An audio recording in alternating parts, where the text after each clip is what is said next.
तोच काय? अरे दादा, भोग भोग तुझ्या कर्माची फळ भोग. झाल्यापासून हा गावात मान वर करून पाण्याची कुणाची हिंमत झाली नाही. पण तू आज मला काही लावलास काय? तुम्ही दोघे भाऊ माझ्याशी वैर करता काय? हरामखोरानो, तुम्हाला रक्ताची ओळख राहिली ना. पण तुम्ही आजपासून सख्या भाऊ पक्क्या वैरी झाला असंच प्रत्येक कामात अडवायचंच काय? पण माझ्या कामात अडवा येण्याचा बंद घेतल्याशिवाय आज सूर्याचे सरपंच कधीच शांत राहणार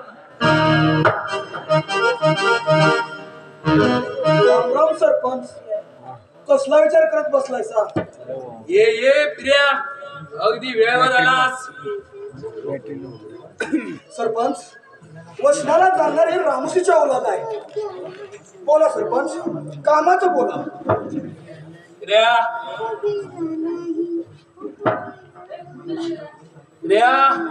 तू माझा दोस्त आहेस. आजपर्यंत तू मला प्रत्येक कामात साथ दिलीस. पण आजचं काम जरा जोखीमचं आहे. सावधगिरीने पाऊल टाकलं पाहिजे. सरपंच, मरणाला घाबरणारी रामोशीच्या औलाद नाही. बोला, कामाचं बोला. एकाच गावात दोन तुकडे करून गोव्यात कोल्ह्या कुत्र्याला मेजवानी करतो. शाबास. तुझी साथ अशीच शेवटपर्यंत राहिली पाहिजे.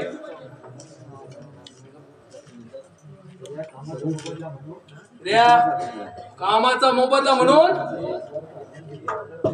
हे 1000 रुपये घे, ऍडव्हान्स ठेव आणि बाकीचे काम झाल्यावर भेट. कामाच्या अगोदर मोबदला? मालक बोला, आणि कामाचं बोला. इकडे ये.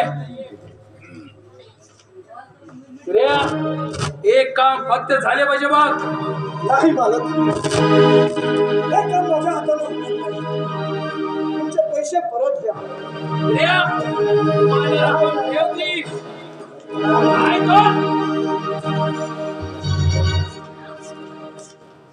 सरपंच, मी आजपर्यंत तुमच्या शब्दाबाहेर नाही, पण या कुणाचं धाडस माझ्या हाताने होणार नाही. कुणाचं धाडस होणार नाही. माझ्या तुकड्यावर चढणाऱ्या कुत्र्या आणि कुणाचं धाडस होणार नाही काय? अरे, या सूर्याजीला विरोध म्हणजे प्रत्यक्ष स्वर्गाला निमंत्रण. हे फक्त लक्षात ठेव. बोल, काय ठरवलं कामाचं? पण तुमच्या सत्या भावाचं खूप. तुला एक काम करावंच लागेल. हे काम जर तू का नाही केलंस तर तू केलेल्या प्रत्येक कामाचा पुरवठा आहे माझ्याकडे.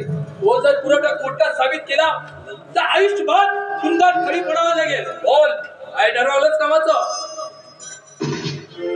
सरपंच, मला एक काम मान्य आहे, पण उद्या माझ्या जीवावर आलं तर?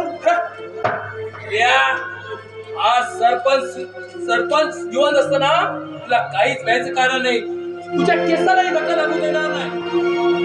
ठीक आहे सरपंच, तुमच्या दराला नवीन ठाव आहे. येतो मी. इकडे ये.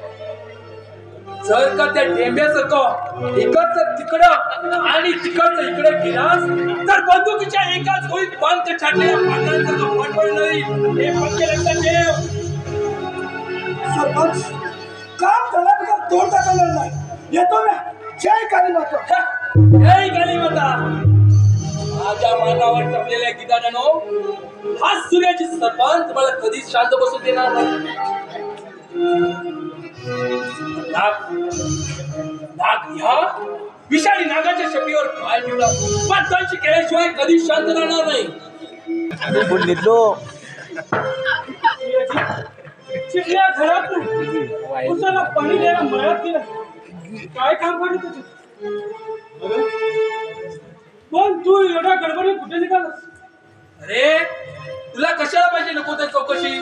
पहिल्यांदा घरात जा आणि माझे इस्त्री केलेले कपडे घेऊन ये. चाल. थांब जरा, आणतो एवढं.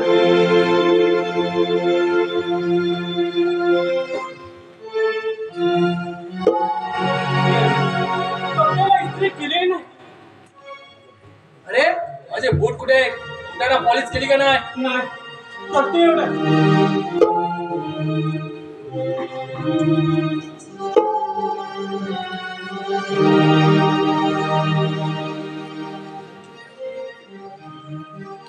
अरे चिमण्या,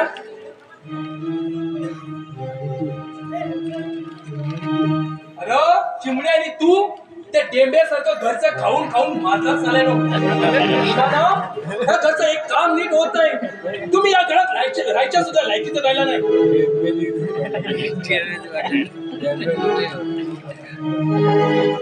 अरे शेतातल्या कामानं घरातल्या कामाकडे लक्ष देत नाही. हे तर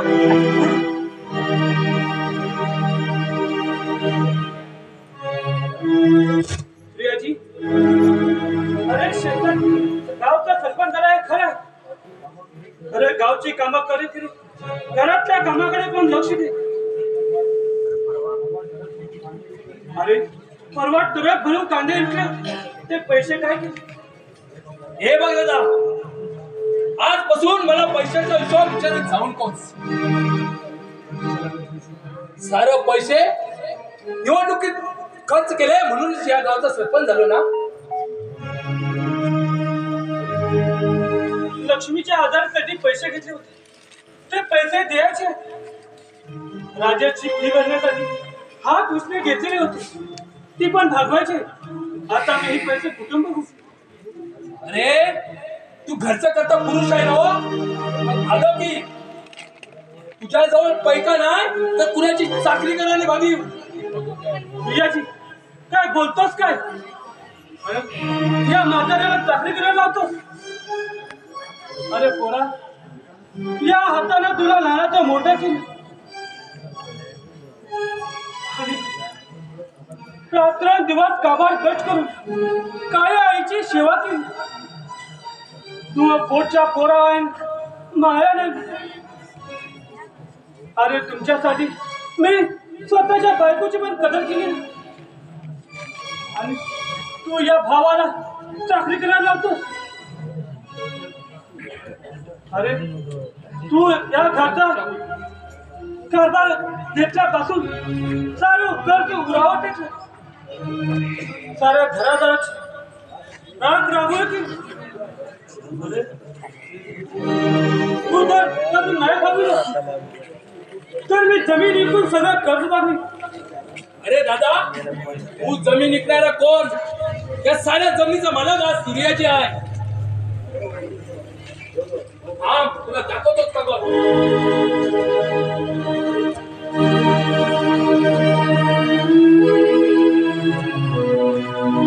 अरे दादा, हे बघ. हे बघ कागद. ही जर मनात आणलं तर सारी जमीन विकून टाकीन. सूर्याजी, तुझे दोन भाऊ जिवंत असताना जमीन विकायची भाषा तुझ्या तोंडात शोभत नाही. अरे मी रात्रंदिवस ज्या बाबाला करतो काळ्या आईची सेवा केली, तुम्हाला लहानाचं मोठं केलं, ते आता तू विकायला निघालास? नाही सूर्याजी, मी असं होऊ देणार नाही. अरे तू फक्त ह्या कागदावर अंगठा उठी, मी बघतो काय करायचं ते. आण कळत नाही, मी अंगुठा उठवली नाही. माझा जीव घेतला असेल तर, पण मी अंगठा उठवली नाही. अरे खेड्या, तू तसा अंगठा देणार नाही हे मला चांगलं ठाऊक आहे. तुझ्याकडे बघतो जरा. बोल, अंगठा देणार आहेस की नाही? मी देणार नाही. अरे तुझ्यात हिंमत असेल तर मान म्हणा.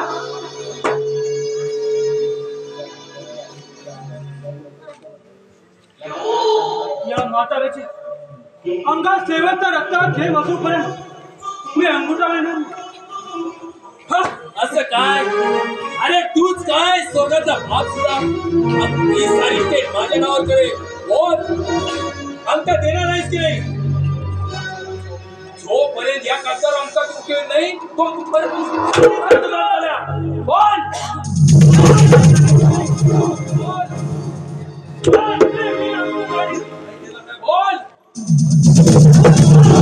तुझं जगून तरी काय उपयोग आहे? हा, ये.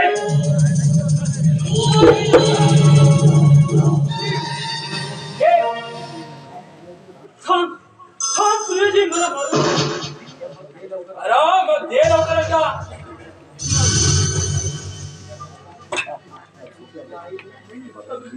ऐक मेलो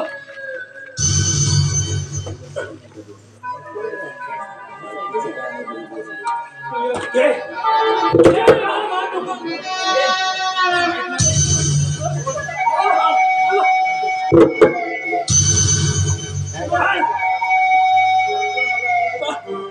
वाचवा मला कुणीतरी वाचवा तुला इथे परमेश्वर सुद्धा येणार नाही वाचवायला.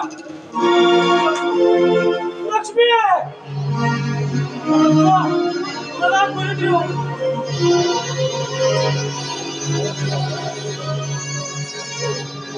अरे तुला इथे वाचवायला परमेश्वर सुद्धा येणार नाही.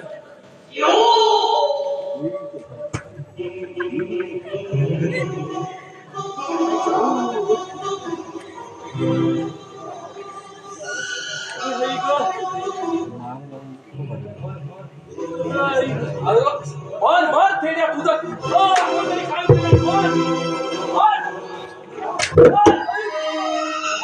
देखोन मार.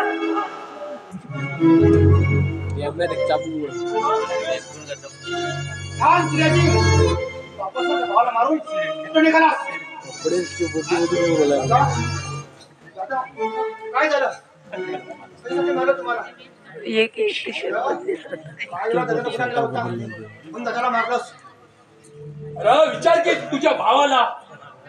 दादा तुम्ही तरी सांगा काय घडलं ते. नाही मी सांगणार नाही अरे माझ्या पायी दोघा भाऊ बहुत वाईट निर्णय करणार नाही सांगा दादा सांगा. तुम्हाला आजपर्यंत तुम्ही भरपूर आजपासून तुमचा पटेल का भाऊ राजेश तुमच्या केसांचा धक्का लागू देणार नाही. मी काय सांगू राजेश अरे सूर्याजीनं जमिनीसाठी माझा दबेसला अवकुट लावला जमीन विकायला मी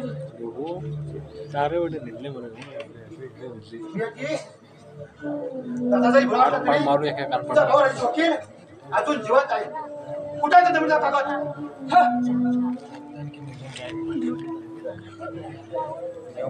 राजेश चुकीला तुझं मरण जवळ आलंय मान की जमिनीचा कागद या वाघाच्या पंजात आहे. आणि तू सोडवण्याची हिंमत कुणाची झाली नाही. तुझ्या खालीचा माणसा तू सरपंच झालास म्हणून जमिनीसाठी भावात व निर्माण केलास. ज्याला रक्ताची नक्षी ओळख येत नाही ती दांडगी जवळ असते. नराधमा आण तिकडे कागद. तुला कागद हवाय काय? हे घे कागद.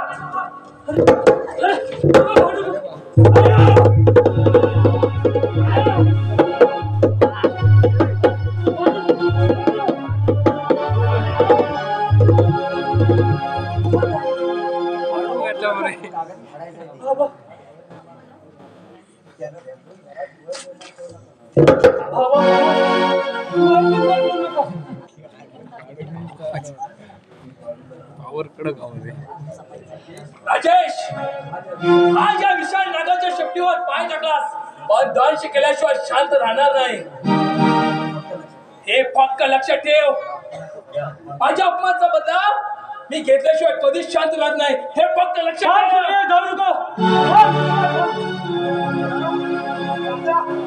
बघून घे ती सुद्धा आपला देशमुखांच्या जेवढा आहे. राजेश अरे अरे भावा गोष्ट निर्माण करून असू दे पडा